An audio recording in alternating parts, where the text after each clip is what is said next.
There is a saying which is very pertinent to my talk, which goes as follows. Women set the table and clean the table, but have neither a seat nor a say at the table when key decisions are reached. I think this is very pertinent to what I want to say, what the message I want to leave with you. And of course, our aim remains to achieve gender equality in decision-making and to render obsolete this particular saying. First, I will talk about the relationship between gender equality and democracy. I referred earlier to the percentage of women worldwide. It's on the average is about 50-50. In some cases, it's above 50%. In some other cases, it's below 50%. But on the average, is 50-50. So this half of the world needs to be able to participate in the decisions that are taken in their countries, in their societies, in the world. So worldwide, there is an underrepresentation of women in decision-making. For democratic institutions and processes to have legitimacy, integrity, and also to be able to respond to the interests, but also to the concerns of all citizens, they must be inclusive, so they have to include the plurality of groups in society. So all groups in society need to be represented in decision-making. And of course, the empowerment of women and the establishment of gender equality are very, very crucial and very essential to every democracy. Central to the pursuit of democracy are policies and practices that seek to increase the participation, the representation, the leadership, and the decision-making of women in politics, and to reduce inequalities between men and women in all spheres of life. As I said earlier, women worldwide, of course, we have some bright exceptions, and one of them, of course, is Iceland, is a leader in gender equality worldwide, and I'm very proud to have been associated at some point of my life with Iceland, and the way I am today, to a great extent, is because of Iceland and the rest of the Nordic countries. My philosophy, my perception of life got a lot from my experience with Iceland, and thank you for that. The absence of women from political life results in democratization with a male face. So it's a male face of democracy in many parts of the world. So it's an incomplete democracy. Now we'll see here, we have 23 countries from the 193 countries in the world, members of the United Nations. We have 133 countries, 93 countries, 23 only, which makes 11.9% only, are led by women. So women presidents or women prime ministers. And I'm talking only about elected officials, not appointed. So I exclude queens or other governors or other non-elected officials. So these 23 women are either presidents or prime ministers of their countries. The majority come from Europe, and you will see there from Romania, Germany, Lithuania, Norway, Malta, Croatia, UK, Estonia, Serbia, Iceland, and Georgia, who is assuming the presidency of Georgia today. So she's becoming the president of Georgia today. We have also 5 from Asia, Bangladesh, Nepal, Myanmar, Taiwan, and Singapore. We have 2 from Africa, only 2 from Africa, and this is Namibia and Ethiopia. We have 1 from Latin America proper, which is Peru. And then we have Marshall Islands, New Zealand, Trinidad and Tobago, and Barbados. So if we talk about underrepresentation of women in leadership, this is a very good example. Only 11.9% in the world, worldwide, of countries are represented by women leaders. Let's have a better view now of legislature. In parliaments in the world, and these statistics are from the Interparliamentary Union, worldwide, only 24% of members of parliament are women. Again, 1/4 only of members of parliament worldwide are women. Leaders, again, in this sector are the Nordic countries with 42.3%. I'm sure in Iceland it's nearly 50% of members of parliament are women. In Europe, including Nordic countries, and when we talk about Europe, in this particular case, we talk about OSCE countries, 27.8%. In Europe, excluding Nordic countries, it is 26.4%. In Sub-Saharan Africa, 23.7%. In Asia, 19.8%. In Arab countries, in general, 18.6%, and in the Pacific, 15.6%. So again, we see in the majority of countries is only 1/4 of the members of parliament are women. Now, when we go to presiding officers of parliaments, again, the situation is not that good.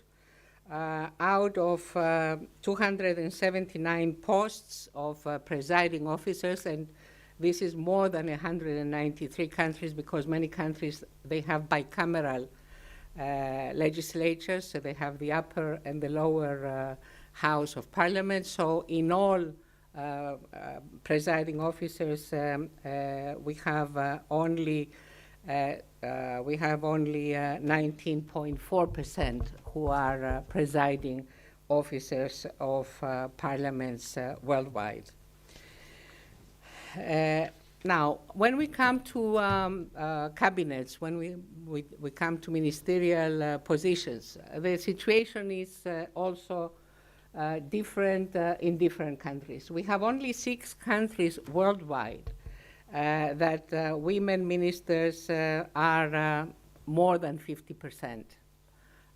One of them is Iceland, if I'm not mistaken. We have countries like Canada, we have in France. So 6 countries worldwide, they have 50 to 52% women ministers. Another 6 countries, they have 40 to 49.9%. And then the list goes on until we have 13 countries in the world that have no female ministers at all. So this is a very representative, and this is again from the Interparliamentary Union most recent statistics, which is October of 2017. Now, more interesting is when we look at the different portfolios that women ministers hold. And you will see that the vast majority, which is 54% of women ministers, and this is the lower down, 54% hold portfolios related to social, human rights, environment, education, culture, health, sports, women's affairs, and family.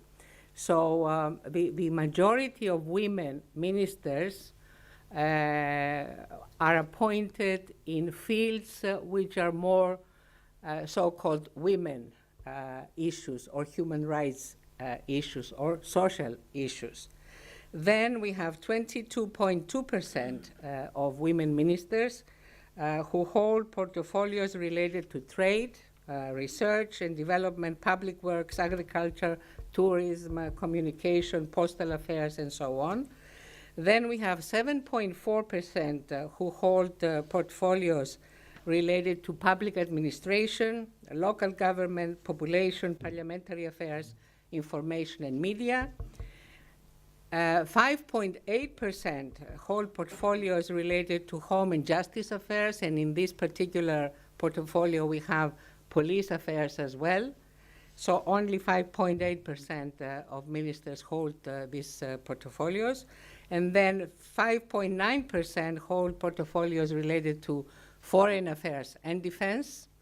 And only 3.07% hold portfolios related to finance, budget, economy, and development. So when decisions are taken in a cabinet, let's say worldwide, about these very important issues, which is budget, how the budget of a country is distributed, how development projects are implemented, the decisions in their vast majority are taken by men. Now, when we look at corporate boards worldwide, this is an area also that women are very represented. Overall, worldwide, only 12% of seats are held by women in corporate boards, and only 4% chairmen of boards are women. Nevertheless, it has been proven by research all around the world, especially by IMF, by World Bank, by the World Economic Forum and other organizations, that female presence and involvement on boards improves the firm's importance and performance, transforms corporate governance, and leads to the transition towards more responsible business. Also, research has shown that greater board and leadership diversity has very big benefits for companies as far as the outcome and profitability of those businesses. And the representation of women on corporate boards continues to increase, but the number of women leading boards still remains very low globally. And this is a map that you can see very well that the green and the yellow, it's not a very good representation, but the green and the yellow is primarily in the Nordic countries, which is 22.6% and above. So only a very small number of countries, they have these very high percentages of women in corporate boards. And the vast majority of the countries have neither no women at all in the corporate boards or very low representation of women. Now we'll go to the other topic. Of course, there is a lot to say more about democracy and gender equality, but because of the limited time, I will restrict myself to what I have said already, and I hope that during the question and answer section we can say more. But I will say a few things about the gender equality and peace, because this is also an area where women are almost totally absent.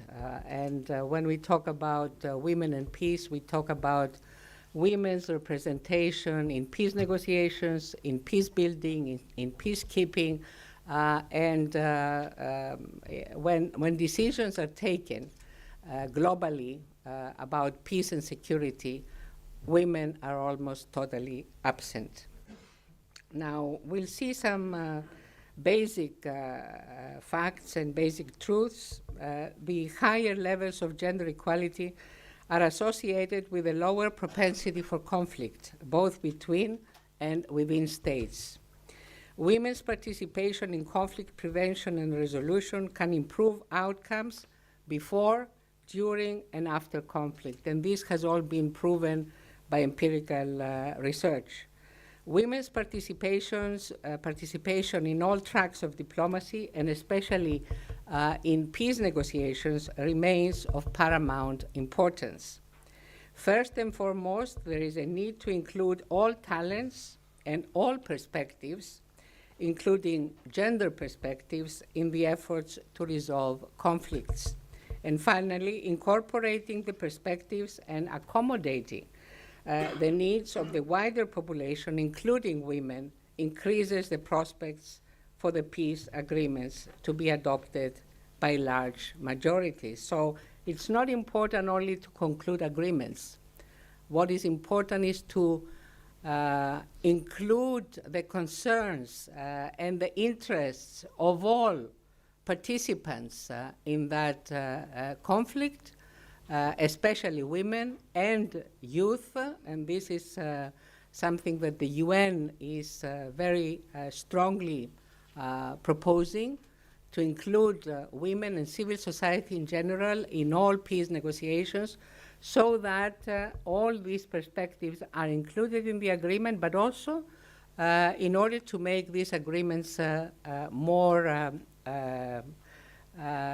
to be embraced by the population in general, and to have them adopted by large majorities. But this is unfortunately the situation that we see in most peace negotiations.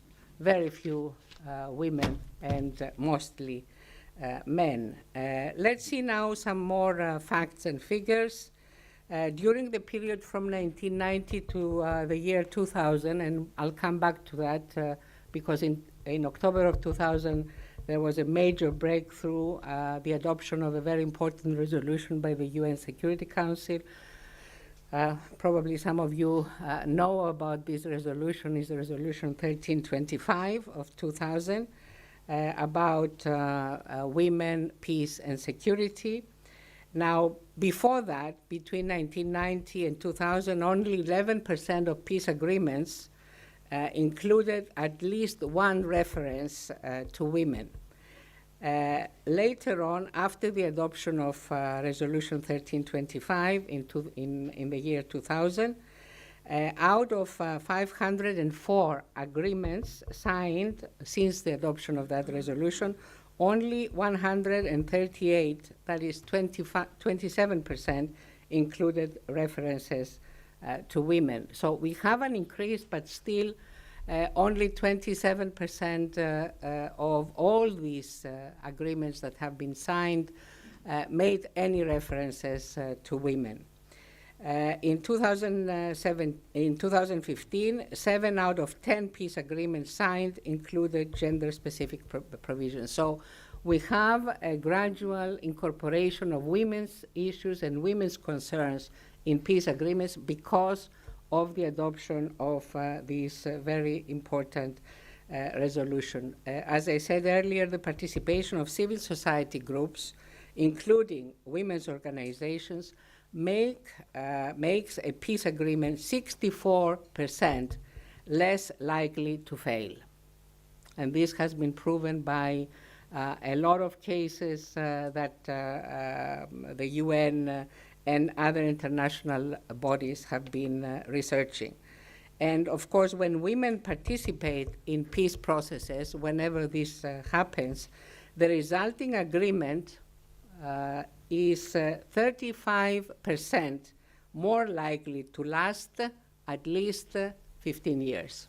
So in most of the cases which have not taken on board concerns of all groups of the population, there are failures, there are regression, and they go back into conflict. So here we can see a very interesting also lack of representation of women. Only 2% are chief mediators worldwide. Only 4% are witnesses and signatories of peace agreements, and only 9% worldwide are negotiators. Now, the only two women in history up to now that have served as chief negotiators are these two women. The one is Tzipi Livni of Israel. Between 2013 and 2014, she was chief negotiator of Israel in the peace negotiations. And Miriam Coronel Ferrer of the Philippines. She was also chief negotiator of the Philippines in the peace negotiations. And Miriam is the only woman that has ever signed a final peace accord as chief negotiator. So this says a lot about the situation of women in peace negotiations. And again here, very good representation. Only 4 women are participating in peace negotiations.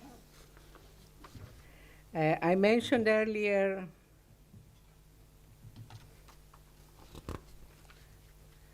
here is also a very good example, a room with only men, and this is one of the conferences on Syria, 2015 December. All representatives around the table are men, not a single woman sitting around the table. I mentioned earlier Resolution 1325, which is a very landmark decision of the Security Council on Peace, Women, Peace and Security. I will just say a few words about these resolutions and its importance. It's the first time that the UN Security Council addressed the disproportionate and unique impact of armed conflict on women. It's the first time also that there is a recognition of the undervalued and underutilized contributions of women that they make to conflict prevention, peacekeeping, conflict resolution, and peace building. And also it's the first time that the UN Security Council stressed the importance of women's equal and full participation as active agents in peace and security. Now, what happened since the adoption of this resolution?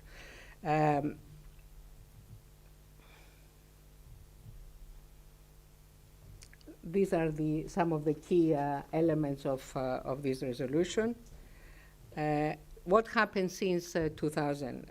18 years since the adoption of this resolution, which highlighted the need for women's participation in all aspects of peacekeeping, peacemaking, and peace building. Formidable political, socio-cultural, and economic obstacles remain to the full participation of women in peace efforts, whether as peacemakers or as citizens. Only very marginal progress has been made with regard to the number of women in formal peace negotiations. A limited number of provisions addressing women's human rights and concerns have been incorporated in peace agreements, and gender equality remains a fundamental global governance challenge, especially in conflict-affected environments. Now we'll see 3 very bright examples. We see the 3 women who were awarded with the Nobel Peace Prize. This is in 2011, the 10th of December of 2011. These 3 women were awarded equally the Nobel Peace Prize. 2 of them are from Liberia, the former president of Liberia, Ellen Johnson Sirleaf, and the Liberian peace activist Layman Bowie, and also the journalist from Yemen, Tawakkul Karman. And let me say a few words about what the Nobel Peace Committee had to say about these women. First of all, Ellen Johnson Sirleaf was Africa's first democratically elected female president. Throughout her presidency from 2006 to 2018, she contributed to securing peace in Liberia, to promoting economic and social development, and to strengthening the position of women. Leyman Bowie is a Liberian peace activist who mobilized and organized women across ethnic and religious dividing lines to bring an end to the long war in Liberia and to ensure women's participation in elections. She has since worked to enhance the influence of women in West Africa during and after war. And the third one, the Yemeni journalist Tawakkul Karman, in the most trying circumstances, both before and during the Arab Spring, this Yemeni journalist has played a leading part in the struggle for women's rights and for democracy and peace in Yemen. And I will read one extract from the Norwegian Nobel Committee. The Norwegian Nobel Committee has decided that the Nobel Peace Prize for 2011 is to be divided in 3 equal parts between Ellen Johnson Sirleaf, Leyman Bowie, and Tawakkul Karman for their non-violent struggle for the safety of women and for women's rights to full participation in peace-building work. We cannot achieve democracy and lasting peace in the world unless women obtain the same opportunities as men to influence developments at all levels of society. In October 2000, the UN Security Council adopted Resolution 1325. The resolution, for the first time, made violence against women in armed conflict an international security issue. It underlined the need for women to become participants on an equal footing with men in peace processes and in peace work in general. Let me say that in my country, where we have an ongoing problem for the past 44 years, I'm not going to go into the the history of that problem, but let me tell you that in our case, in the Greek Cypriot negotiating team, I am the only woman in the negotiating team of our side, and this is a disgrace. I have to tell you, but this is the image, and this is the situation worldwide, and we need to change it. And I will conclude with the words of the Secretary General, who says, and I'm proud that we have such a Secretary General. He's proud to be a feminist, and he achieved a lot during his tenure so far. He achieved, first of all, 50% of women in the managerial top level of the UN Secretariat. So this feminist Secretary General has said very recently that by building equality, we give women a chance to fulfill their potential. And we also build more stable societies. Women's participation in decision-making makes peace agreements stronger, societies more resilient, and economies more vigorous. Conversely, attacks on the fundamental rights of women and girls can be precursors to radicalization and violent extremism. Thank you very much.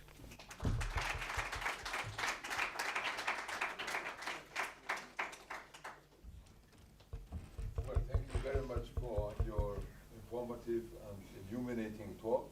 It was interesting to see the statistics and also the relation between gender equality and effects, although we would agree that even if there were no effects, it is a right in itself to establish gender equality. Now, thank you for the kind words about Iceland as well. There are some questions? Yes. Yeah, yes. Just, I just want to add to this. I'm from Iceland also, so thank you also for the kind words. I'd like to add something about the legal and international legal community. Adding some more statistics. I went 20 years ago from the 34-member May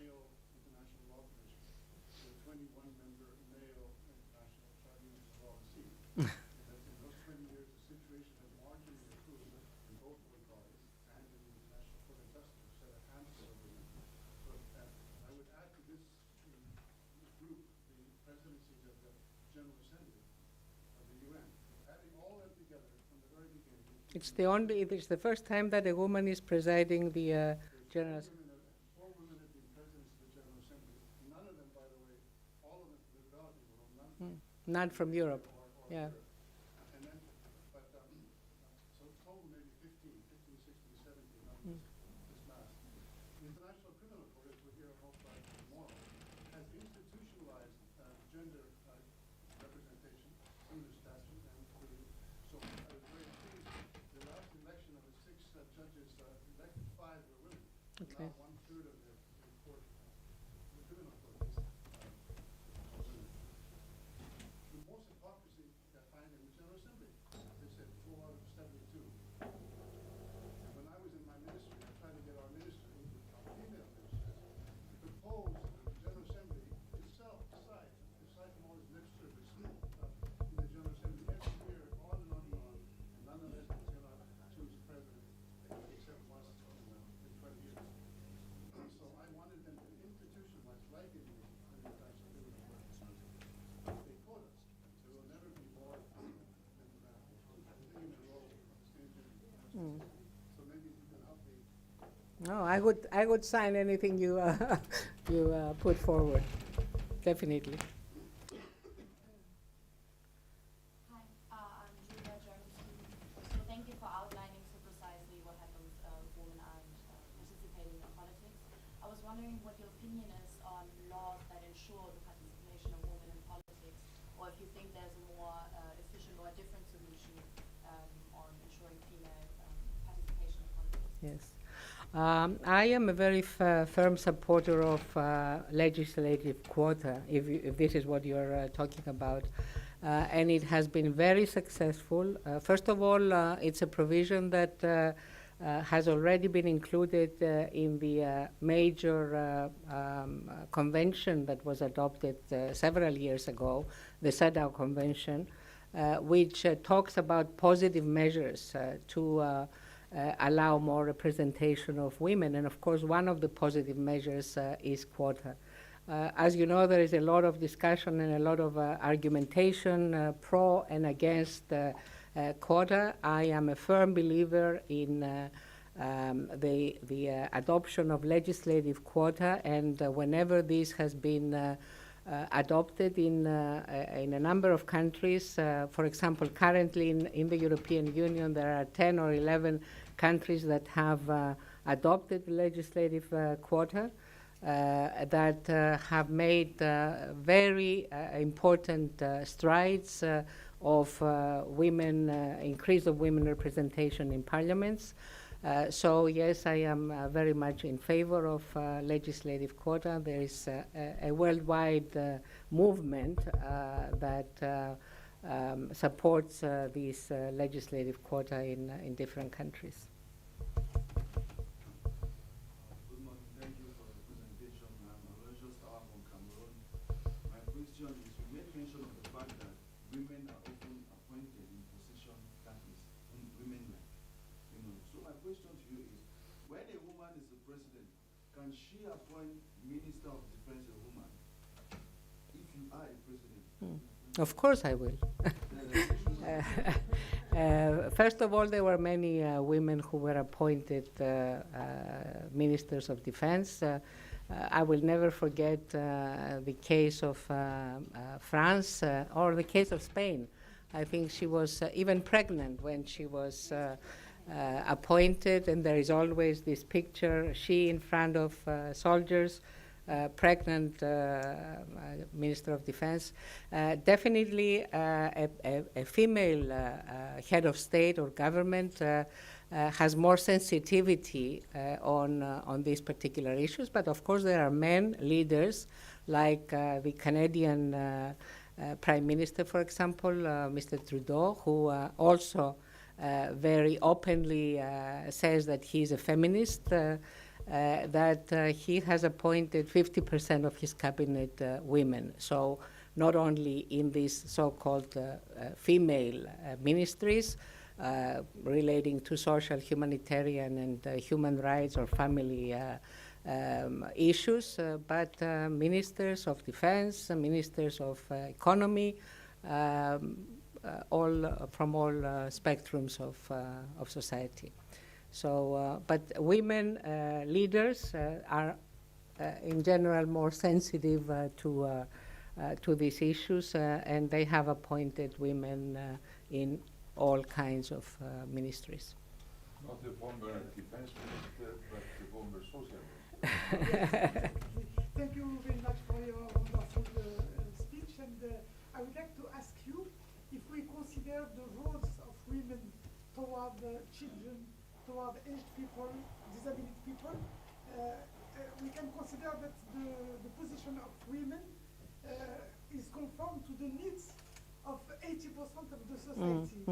Do you make the link between the crisis of the representative democracy in the world and the low level of representative of women in the position of decision making? And the second question is relative to the gender sensitive budget.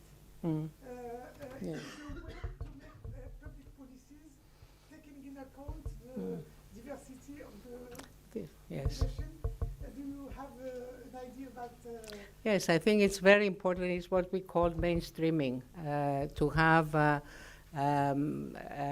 to have this sense of gender equality and gender sensitivity throughout in all areas that affect decision making in a government, and also to have a specific budget. So all these issues are budgeted, not just theory, but they are budgeted in order to to implement policies and have the right budget allocation for all these policies. And again, I will give the example of the Nordic countries that really are pioneers, they are leaders, they are role models in the world. And if we want really to improve our societies, there is a very simple thing. Look at what the Nordic countries have done, what they have achieved. Of course, we cannot copy what they have done. We have to adapt it to our societies. But they have done remarkable things, and we should always look at their example. Yes, good morning. Thank you very much for this interesting explanation. I think I've taken pictures of most of your slides. My question is related to how we could improve this advocacy, because unfortunately, often when we are addressing this issue, it is perceived as something that concerns only women. So it's women advocacy for women, interest for women.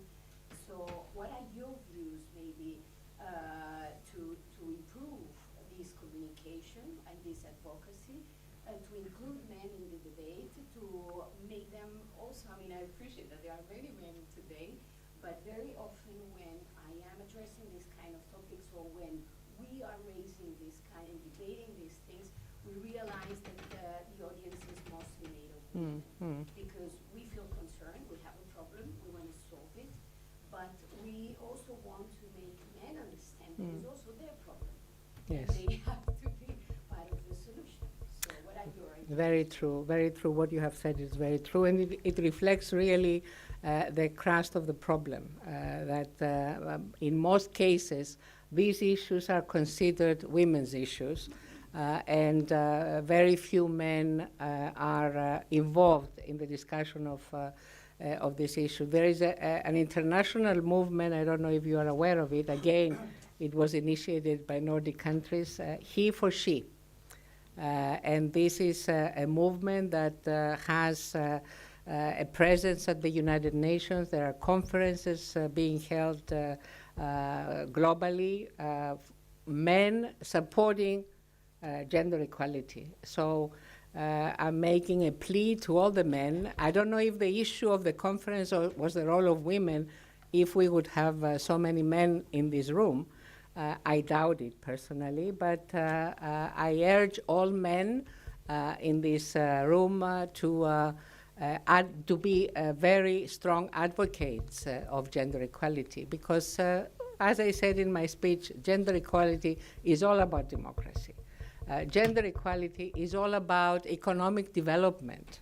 You cannot have economic development in a country if half of the population is not taken into account, if the talents of half of the population are not taken on board. So if we really want to have economic development, if we want to have democracy, if we want to have peace, a sustainable peace and development, we have to take women on board. So men are a very important component of this effort. And of course, unless you have feminist leaders, male leaders, like Mr. Trudeau, for example, like the Secretary General and some other leaders around the world, unfortunately, we will not see much progress. I see it from my country, for example, that we are very there is a very small representation of women in the cabinet currently. At some point we were 25%, now we are only 17% in the cabinet. The same applies also to the parliament. So unless men are a part of this effort and it is not considered as only a woman's issue, we will not see much progress. And of course, women have to be more active, more to mobilize, and to put real pressure in their societies, in their governments, to effect change. I believe the last question. Thank you very much. My name is Francisco Gonzalez from the University of Amsterdam. I have a question about the role of women in the aftermath of armed conflict. Because during armed conflict, when the men are going fighting, women in a lot of cases have to take a lot of the responsibilities and therefore emancipate themselves. But when the men come back, they often have to go back to the position in which they were before and kind of lose their right to public space. And for men as well, the violence ends when the conflict is over, but for women it continues because the violence at home is tolerated. So how is it possible to, or is there a solution to this problem? Or do you have any ideas on that? I'd say we could have a topic of a conference on this particular issue, the role of women in peace building and during and after conflicts. I think that it's extremely important to take on board the problems and the concerns of women during conflict. First of all, the majority of victims are either women and children during conflict, but also after conflict, for the reconstruction of their societies, for rebuilding families that have been separated because of the armed conflict. Women continue to be victimized throughout this process. So, I mean, the solution is always to, as I said, to include women in all peace processes during and after conflict, so that they are able to participate in the decision-making regarding the reconstruction of their societies, and of course to have women decide about the future of their countries after conflict. Okay. Well, thank you very much.